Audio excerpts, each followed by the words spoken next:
Hey there, so in the midst of some, well, finishing off some papers and stuff like that, I'm doing one right now on 3D printing, which is over half finished, so pretty good. Got a roll going with that one. I got a call from my son, who has finished well, part one of his math test, and he's been pretty much he's got the next part in 2 days, so he's at home right now basically studying his butt off, so wish him luck.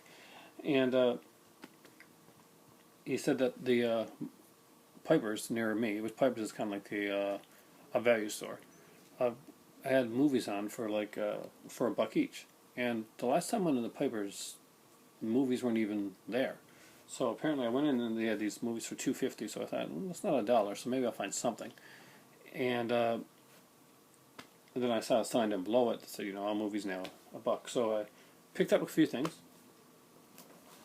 And the first one is actually, if you saw the movie Gravity, then you know this director. And it's I got to pronounce this right, so I'm going to my better half for this. Y tu mamá también. Y tu mamá también. Aha, see, first time. And it's Alfonso Cuarón, I think I got that right. And this one actually has oh God, what's his name again? And you know the Gael Garcia, right? Gael Garcia. Yeah, him I know. He was in other stuff. He played the Che in the Motorcycle Diaries. Was that him? I'm going to look forward to this. Picked up this. I have very little idea what this is, but it just looked really, really interesting. I love IFC stuff, and especially IFC TV programs, which you don't find very often. So, did anybody else see this one? The Minor Accomplishment of Jackie Woodman. And it's the season 1 complete series. And I'm not sure how many episodes. It's an IFC series, so it could be anywhere between 6 to 13 episodes. And I see on the back of it a very different looking. Is that John Heater? It looks a lot like John Heater. Tell me that doesn't look like John Heater there. Yeah, does that not look like John Heater with like kind of like from Napoleon Dynamite? Yeah. Is it him? I don't know. Yeah, it's John Heater. It's a John Heater lookalike. So it's got Nicole Tom in it, who of course I watched back in the days of The Nanny. And I'm kind of interested in seeing what this one's like. This is one that I probably will. My better half's going out of town on Thursday, so I'll probably binge watch this on Thursday night. Next up is one that I just had to pick up because it reminded me of my youth, and that was a 4-pack of Shelley Duvall's Tall Tales and Legends. And I grabbed this one. There's 2 of them there, but I just wanted to get like this one here first. This one had the Legends Sleepy Hollow on it, and I really wanted to have that one. It has Ed Begley Jr., Beverly D'Angelo, Tim Thomerson, which is I'm guessing Tim Thomerson is, if he's not the Headless Ghost, he'll be the bully type character. It's got John Henry on this one, of course. Danny Glover's John Henry, Darlene Clementine with Shelley Duvall and Ed Asner, and Ponce de Leon with Michael York, and Sally Kellerman. So they always have some really, really good actors in this. And a lot of people have told me about this one. I have not seen this. It's a Norwegian film and a comedy that kind of a Kill Bill ripoff done by, well, not ripoff, a satire, parody, whatever, done by Dimension Extreme. And a lot of people told me that this is really good, but I haven't seen it. So I finally found it for $1 today, so I picked it up. And my better half was unimpressed, but she made me sit through Vampire Sucks, so she can watch this one with me. Next up, I grabbed one that I didn't know was actually a movie, and I'll be honest, I didn't know this one existed. So there's a prequel to Ichi the Killer, and I'm not sure if it's going to be as brutal as the original Ichi was, because that was quite the experience to watch, to be honest with you guys. So I got the prequel now, but I actually don't have Ichi, so down the road I got to pick that one up. Next is an interview with Takashi Maki and the director of this one here, Masato. So it'll be really interesting to see the 2 guys kind of go head to head, and this is just really, really cool. Next up is I used to have the Thin Man box set, but it's gotten to be very expensive and hard to get. So I ended up grabbing this Thin Man movie because it was one of my favorites on the box set, and there's a reason for wanting this one. If you've seen the Thin Man movies and you know this one, then you know why I got this one here. It's after the Thin Man, and James Stewart has a very interesting role in this film. There's some great special features. Robert Benchley, comedy short, How to Be a Detective. The Benchley shorts are kind of like the the Pete shorts, sort of like those. Think of those Disney Goofy cartoons, pretty much along the lines of that.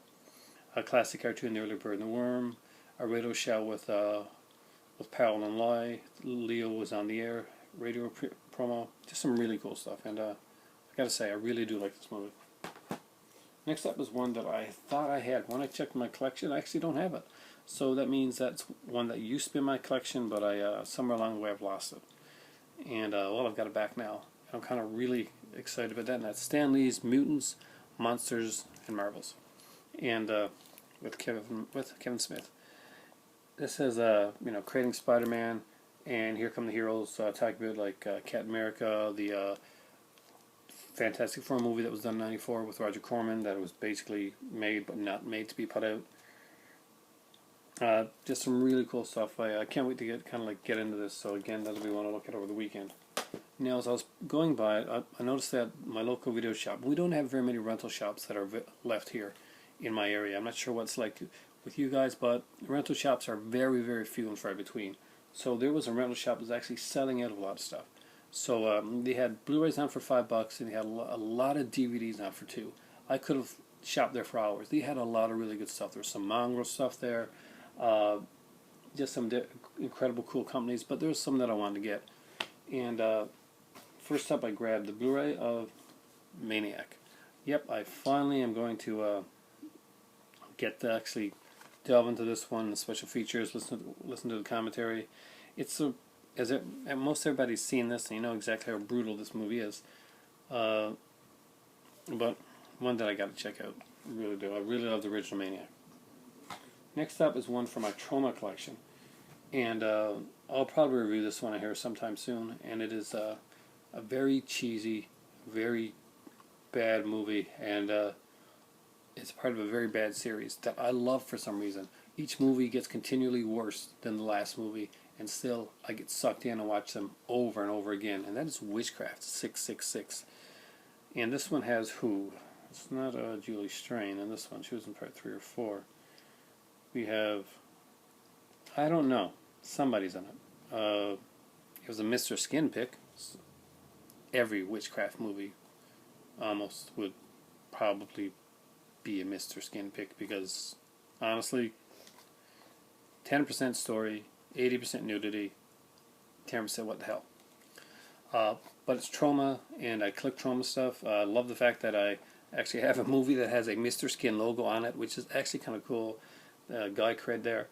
And just some decent stuff. And as far as it goes, this is not the worst in the series. That comes around starting in the 8th or 9th. These actually, at this point, kind of have a plot to them. And this one has Julie Davis. So, yay. And here's one.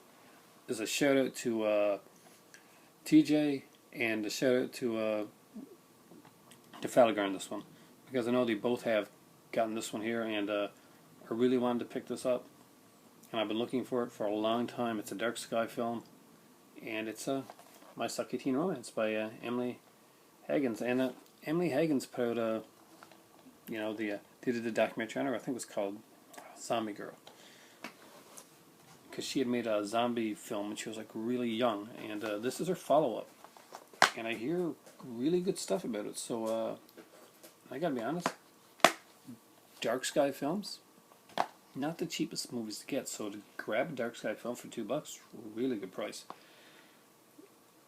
And this one has a commentary with the director and producer. We've got behind the scenes, deleted scenes, another short film she did called Cupcakes, a blooper reel, and trailer. So this is going to be kind of like fun. I don't know anything about this except what I've seen on the reviews with TJ and Falagar, and it's been a while since those reviews came out, so it's going to be going in kind of blind again, and then I'll watch the reviews again afterwards and probably review this myself as well. It's always great to see new directors and young directors get out there and like do their get their vision across. As you've seen me doing reviews of movies like Billy and stuff like that, it's always cool to see younger directors. So this one's only 77 minutes, so that's pretty cool. So this is my pickups for today. Did not plan to pick up anything, and I thought there would be nothing at the store, but apparently there was.